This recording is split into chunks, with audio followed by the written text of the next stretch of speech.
Hello friends, this is Meenu. Welcome back to my channel Storytale.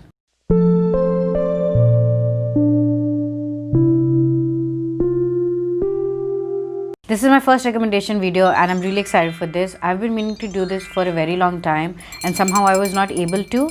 So I'm just giving it a try and let's see how it goes. In this video, I'm going to be recommending my top 5 male-on-male romances. I've been a fan of male-on-male romances for a very long time. I really enjoy their chemistry. There's always gonna be one character who does not accept his sexuality. I mean, in the most of the books that I've read, and it makes it more interesting because the other one gets to pursue him. I mean, not in a stalker way, but gets to pursue him, seduce him, try to convince him that he does love him or that the feelings that he feels is real and not just something in his head. So most of the books that I'm recommending today is gonna have those parts in it, and I'm pretty sure you're gonna enjoy that too. So without wasting any time, let's get into the video. I do want to make one thing clear before getting into the video, that if you're not supportive or against same-sex marriages or love, then this channel is not for you. But if you do support it and if you do think that love wins all, then please continue. So the fifth book on my list is Red, White and Royal Blue by Casey McQuiston. This is one of my most recent reads. I have completed it just few days ago, and considering that the elections in US is going right now, it was the perfect book to read because it does match with the, the whole environment. For me, this is one of the most unique books that I've read because it does have more realistic feel to it. Especially the political background that it is based on feels very realistic to me. Both of them come from very powerful countries and they do hold a place of power, so it becomes very difficult for them to actually accept their sexuality in front of public. So their romance has to be a secret, and I think that was most fun part. Both of these characters really hated each other at first, and the first scene that we see with both of them together, I really enjoyed that part because it was so funny and I loved their banter and I loved what happened after their fight. I really enjoyed that. This book does feel like a Hallmark movie. It does have that kind of vibe and a happy ending and a prince in the mix, so it does have that feeling and I didn't mind that. I kind of enjoy it because sometimes I like Hallmark movies. I have watched many, so I don't know, I like that feeling. I don't mind it. The chemistry between Henry and Alex is very sweet too. I think they understand each other very well. There were fight at the start, but after they get into a relationship there wasn't any. They understood each other very well. They were always supportive and there for each other, so I really loved that. I really loved their sweet relationship. The fourth book on my list is Lover at Last by J.R. Ward. This is the 11th book in Black Dagger Brotherhood series, which is also one of my most favorite series of all time. People who are aware of Black Dagger Brotherhood series know how long we have been waiting for a Quinn and Blay love story. We have been longing for them for a very long time. We have seen them since they were childhood, and over a long period their relationship has been developed. Black Dagger Brotherhood is basically a group of vampires who live together in a very big mansion, and they do fight evil, also known as lessers. They have all the vampire abilities, but still there are certain things that makes them different. They do have a glimera and their society is a little bit different. Quinn and Blay both come from vampire families and both of them are also vampires, but Quinn was disowned when he was a little kid because he does have mismatched eyes, which makes it a disgrace for his family. Blay and his family took him in, and since then their friendship blossomed. After that, Blay started to have feelings for him, and over the time it only grew. And even though Quinn feels the same, he was still reluctant to accept it because he did not want to add disgrace to his family. They were already embarrassed by him. He did not want to add to it. So of course, even after the attraction, Quinn didn't want to get into a romantic relationship with Blay. And over the time and with so many rejections, Blay kind of gave up. He looked into other person for relationship. Even though Quinn was heartbroken, there was nothing much he can do. He just finds a companion in the name of Lala, and she ends up getting pregnant by him, which didn't help his case and complicated Quinn's and Blay's relationship much more. That is the whole premise of this book. I've been waiting for this book for so long and it didn't disappoint me. I know it did certain people, but for me it was an absolute gem. I really enjoyed it. Especially there was a scene in hospital. They have this huge fight and I really enjoyed that. I loved what J.R. Ward did with Quinn and Blay in this book. I really enjoyed both of them. Their character arc was very interesting. I didn't enjoy Lala. I think she was very annoying for me. I did enjoy Lala in her own book. She was much interesting character then, and in that book I did not enjoy Quinn. J.R. Ward has this thing where she makes one character likable in a particular book, and the other character dislikable, and then when she gives that person her own book, then she makes her likable and the other character dislikable. So that is something that I do not like, because I do not like to have mixed feelings about the characters. Anyway, let's talk about this book, and I think this book is an amazing read, and but I do think that you're gonna have to read the whole series. You cannot just head first into this book. You need to know about Black Dagger Brotherhood series as a whole. You need to read it whole, because otherwise you won't get into the characters. If you're gonna read it as a standalone, you're not gonna enjoy it, because you need that relationship between Blair and Queen. Otherwise you're just gonna find them annoying. I've been a fan of Black Daggerhood Brothers series for a very long time, and I am gonna say it with surety that you're gonna enjoy it too, because it's such an amazing series.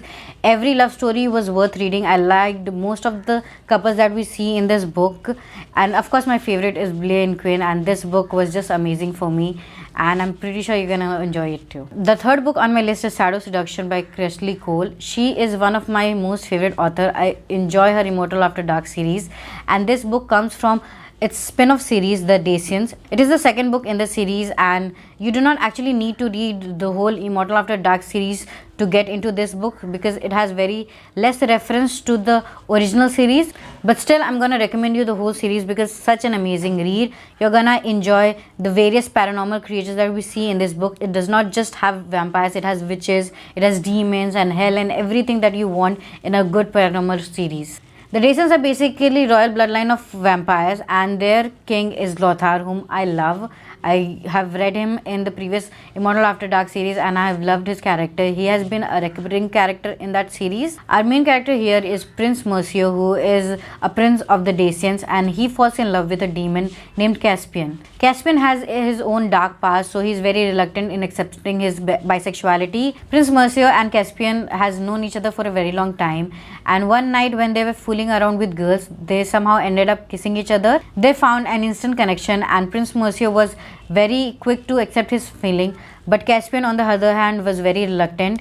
He did not want to accept his bisexuality. He has a very dark past, so it becomes very difficult for him to accept his feelings towards Mercio. But that does not stop our prince. He tries to pursue him and seduce him, and I really enjoy that part. Like I said in the introduction, I really like those parts when the other one just try to pursue him a little bit, not in a stalkery way or something. Okay, fine, there was a little bit of stalking in this book, but I did not mind that because it was kind of fun in this book. I don't know why. In order to escape Prince Mercio's seduction and persuasion, Caspian goes into an alternative plane where he spends 500 years. Even though it has been 500 years for Caspian, only few weeks has been passed for Prince Mercio. So when Caspian comes back from this alternative plane, he's much more stronger and meaner and also very hard to pursue. And there's also a mix of a competition, and that added more to the story. The competition was mentioned before in other books too. So if you have read the book, then you would understand the competition much more better, but still that won't hinder your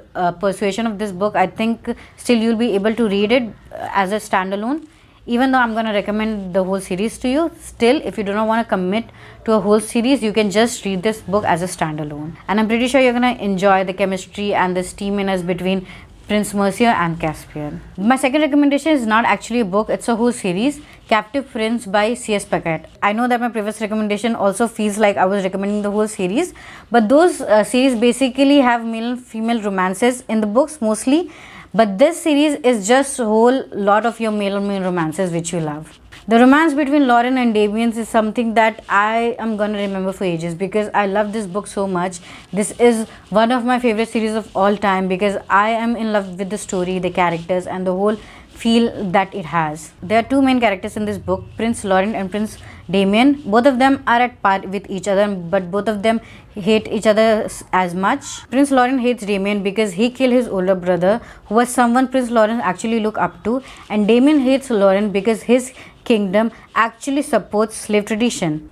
Damien is the warrior prince of Achilles and also a heir to the throne, but he was betrayed by his brother and then traded off to where Damien was sent as a slave to the kingdom, and he was offered to Lauren as a peace treaty. Lauren, never realizing that This is the prince that killed his brother, takes him in as his slave, and Damon's defiance and his wisdom of the battles and the war and about the kingdom altogether somehow develops a kinship between both of them, and that is where the story picks up. This is a very slow burn romance, and it's very excruciating to watch both of these characters together and have literally no romance scenes in the first book.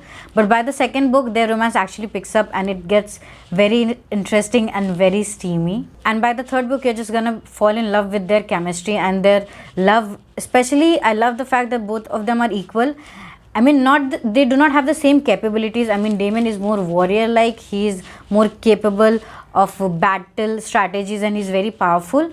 But Laurent is more manipulative, he's very smart and he's very sleek when it comes to things. So both of them are very strong characters, even though both of them do share different capabilities, but still both of them complete each other very well. There's a certain scenes that are written very beautiful. I mean, they're very romantic scenes and I loved imagining them. I loved reading those particular scenes, especially there's a sword fight scene that I particularly enjoyed. But I do want to give a warning beforehand, because this book does contain a lot of materials about rape, sexual exploitation and slavery. So if these things are triggering for you, I'm not going to recommend this book to you. But for me, I really enjoyed reading this book. I love the whole experience. I love the characters. I love the kingdoms and I loved everything about it. I actually wanted more of it, and I did get a little bit with the bonus story. That was actually bonus for me, but I was so captivated by this whole series that I never wanted it to end. And the first on my list, the topmost of my favorite, is Call Me By Your Name by Andre Hansemann. This is something that I watched the movie first and then I read the book. I didn't know about this book at all when I first saw the movie, and I was so much impressed with the movie altogether. I mean, it was nominated for Oscar and it did deserve it, and I'm actually still mad that it did not win, but still, no hard feelings, I guess. But keeping that aside, I loved this movie so much that I had to read the book, and I did, and I loved the book even more. In the book, we meet Elio, who is one of the most well-written characters of all time. I think he was written very well. I especially liked how charming he was. I mean, he writes music, he reads book, and he just chills all day. I think he was one of the best characters that I have read for a very long time. Elio's father is an archaeological professor who has interns from time to time, and this time came Oliver, who is our other main character. Instantly, Elio falls head over heels for Oliver. He is mesmerized by him. Elio is so much smitten by Oliver that this whole book seems like a love letter to him. The movie was amazing, I'm gonna give that. But this book was so well written. I mean, every line was like a poetry, like something you can use as a quote. This book was like full of quotes, and I love that. Especially there is this scene where Oliver asks, there's a scene which I do not remember 100% correctly, but the gist of it is that Oliver asks Elio that whether he loves him, and Elio replies, "Love him? I don't love you, Oliver. I worship you." And this is what this whole book feels like. It is like Elio is worshipping Oliver. We do get this book from Elio's point of view, so we are not open to Oliver's feeling that much, but still by the looks of it and by the read of it, it does feel that Oliver feels the same way towards him, and both of them share this beautiful and romantic chemistry and this relationship that they have. There's also a scene in this book where Elio's mother reads this Russian book, and there's this scene about a knight and a princess, and I especially love that scene and how it referenced to Oliver and Elio. I think Andre has done a very well job with this book. There's just one thing in the book that I didn't enjoy. I think that was a little bit boring for me.